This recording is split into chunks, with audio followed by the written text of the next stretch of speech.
देखिए दोस्तों, मैं मनोज मुसाफिर नेशनल आवाज पे जो बात कहता हूं ये समाज की बात कहता हूं, पिछड़े की बात करना चाहता हूं। और मैं बार बार क्लियर कर चुका हूं कि कुछ लोग ओबीसी का सर्टिफिकेट बनाते हैं और अपने आप को वैश्य कहते हैं।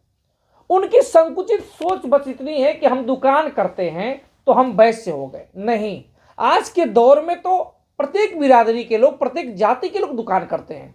मारवाड़ी दुकान कर रहे हैं, वो तो होलसेलर, आप तो रिटेलर हैं। अब फुटकर विक्रेता है, वो होलसेलर हैं। तो क्या मारवाड़ी के बाद अगर ब्राह्मण देखे, छत्री देखे, तो इसका मतलब सभी वैश्य हो गए? ऐसा नहीं है। वैश्य एक वर्ण व्यवस्था है। ब्राह्मण, क्षत्रिय, वैश्य और शूद्र ये वर्ण व्यवस्था है।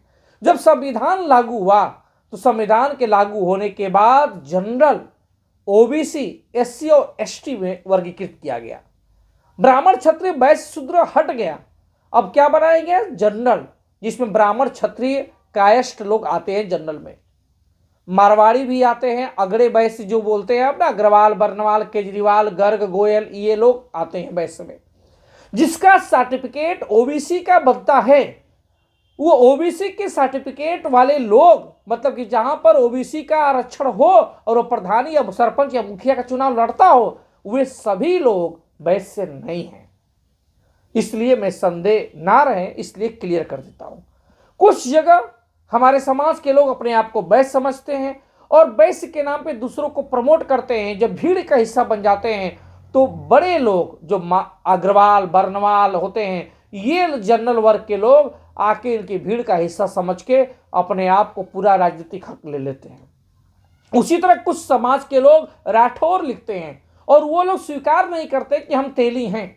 हालांकि जागरूकता पिछले 10-15 सालों में जागरूकता के आधार पे 90% लोग मान रहे हैं कि हम तेली हैं, लेकिन अभी भी 10% ऐसे राठौर हैं जो अपने आप को क्षत्रिय समझते हैं। समय के साथ वो भी अपने आप को महसूस करेंगे अपने बच्चों की विरासत को संभालने के लिए।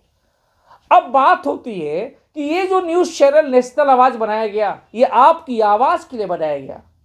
ये आपको मजबूत करने के लिए, सामाजिक दृष्टिकोण से मजबूत करने के लिए, शैक्षिक दृष्टिकोण से मजबूत होने के लिए, आपके आरक्षण पे आवाज उठाने के लिए और आपके राजनीतिक रास्ता को आसान बनाने के लिए बनाया गया है। मेरी कोशिश है कि आर्थिक रूप से आप मजबूत हो इस नेशनल आवाज के माध्यम से, सामाजिक रूप से, शैक्षिक रूप से, राजनीतिक रूप से मजबूत है और एक नया प्लेटफॉर्म दिया जाए जिससे आपकी आवाज को विधानसभा, लोकसभा तक पहुंचाई जाए, राजनीतिक दलों के राष्ट्रीय अध्यक्ष तक पहुंचाया जाए और जन जन तक लोगों को जागरूक किया जाए। यही लक्ष्य है नेशनल आवाज का। इस नेशनल आवाज का एक लक्ष्य है कि हमेशा सच बोलना और सच के आगे मनोज मुसाफिर की गर्दन कभी ना झुके।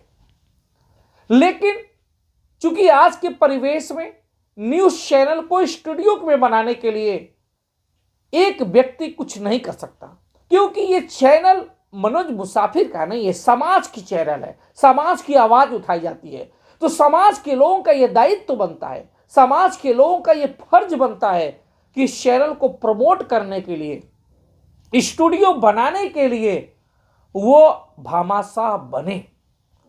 मैंने समाज के अनेकों लोगों को देखा है कि समाज के लोग तमाम राजनीतिक दलों से जुड़े होते हैं और राजनीतिक दलों के शाखाएं होती हैं। आरएसएस के लोगों को आओ भगत में हजारों रुपए चंदा दे देते हैं, हजारों रुपए राजनीतिक दलों को चंदा देते हैं। बड़े बड़े लोगों को जो उनके बिरादरी के नहीं होते हैं, उसके बावजूद भी उन लोगों को लाखों रुपए, हजारों रुपया इधर उधर फालतू में खर्च कर देते हैं। इसलिए मैं चाहता हूं कि उस पैसे को नाजायज खर्च करने के बजाय, गीत संगीत में, डांस में, ऑर्केस्ट्रा में खर्च करने के बजाय आप उस पैसे का सदुपयोग करके भारत में पहली एक ऐसा चैनल मनोज मुसाफिर ने नेशनल आवाज के नाम से बनाया है जो आपकी आवाज को उठाता है।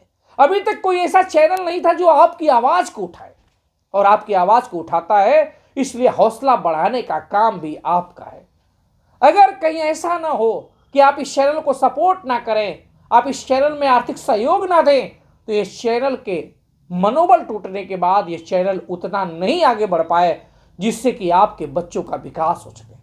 अगर ये चैनल जितना पिछड़ा होता जाएगा, बैक जाएगा, या प्रोग्रेस प्रभावित होगा तो मान के चलिएगा कि आपके बच्चों का राजनीतिक वजूद, आपका राजनीतिक वजूद और आपके आरक्षण, आपके स्कॉलरशिप पे उतना ही कुठाराघात होगा और उसकी आवाज उठाने वाला कोई नहीं बचेगा।